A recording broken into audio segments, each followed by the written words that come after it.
The literary term for this week is anthropomorphism. You should write down the term and the definition in your Bellringer book. According to the Oxford English Dictionary, anthropomorphism is the attribution of human characteristics or behavior to a god, animal, or object. I'm sure that most of you have encountered that wonderful novel by Lewis Carroll, Alice in Wonderland, where young Alice falls down a rabbit hole and has numerous adventures in a weird and wonderful landscape. You'll remember the Cheshire Cat and his enigmatic grin. My favourite part is the Mad Hatter's tea party, with the rabbit and dormouse as guests. This scene, where a rabbit and a mouse sit at a table and drink tea from cups, is an example of anthropomorphism. The animals are being made to act, to behave, as humans.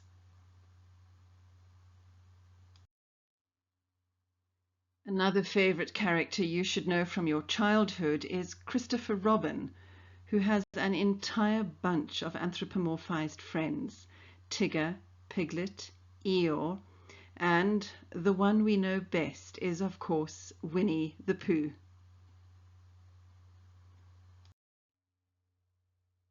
You must have watched many Disney movies where animals and items take on human characteristics.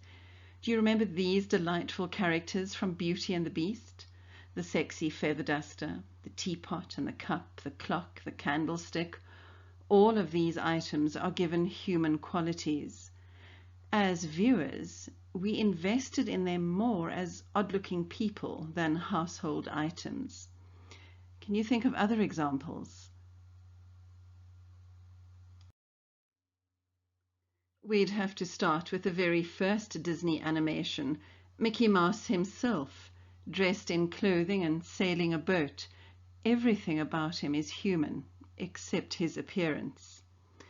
And the rat in Ratatouille, who has the ability to cook and work together with a human chef to create traditional and mouth-watering French dishes.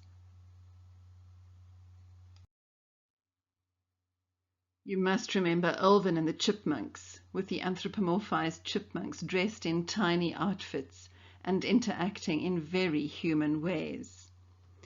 The Toy Story movie franchise is another one that makes use of anthropomorphism, with the toys acting like humans. I hope that you are familiar with the Calvin and Hobbes cartoon series. Calvin is the little boy who has a stuffed toy tiger called Hobbes. Whenever there's an adult in the frame, the toy tiger Hobbes is just that, a stuffed toy. And when it's only the boy Calvin and the tiger, well, then Hobbes comes to life. He is anthropomorphized and can even speak to Calvin.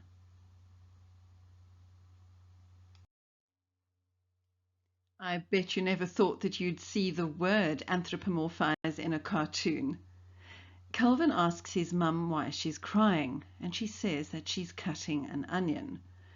Calvin walks away in disgust, saying that no wonder she's in tears, as she has anthropomorphized the onion. He thinks that she's crying because she feels sorry for the onion.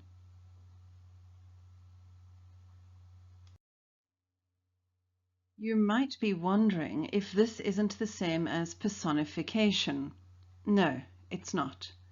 Personification is figurative. It's used for effect in writing, to create imagery. Anthropomorphism is literal. In the examples that we looked at, the animals wear clothes and make decisions like humans. Here's an example. In the Jungle Book, the panther Bagheera can think and talk and act like a human.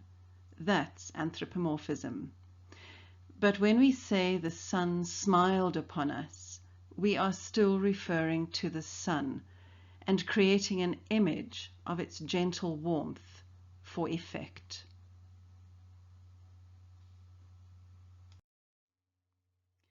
Do you remember this photograph? It was published in April 2020 and went on to win awards.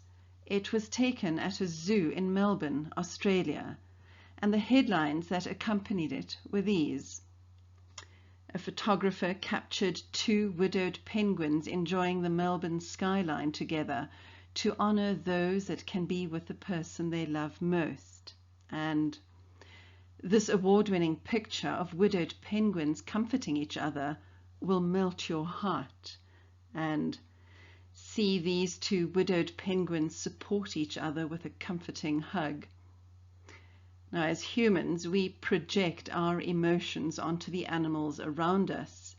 We know how we would feel when losing a loved one. So we anthropomorphize animals in a similar situation.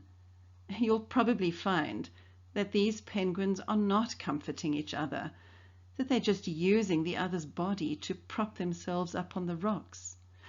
Yes, I know that's cynical, and it's much more fun to have cute penguins giving each other a hug and a cuddle.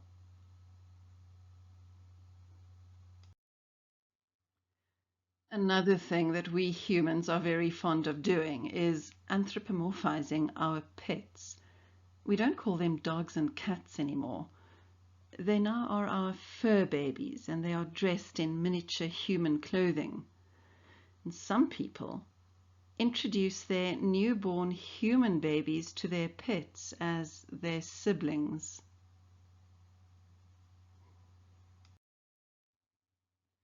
We imagine that we know what our pets are thinking.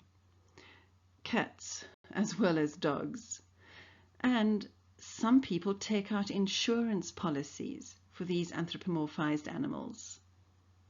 Well, after all of this, I hope that you now have a good understanding of the term anthropomorphism.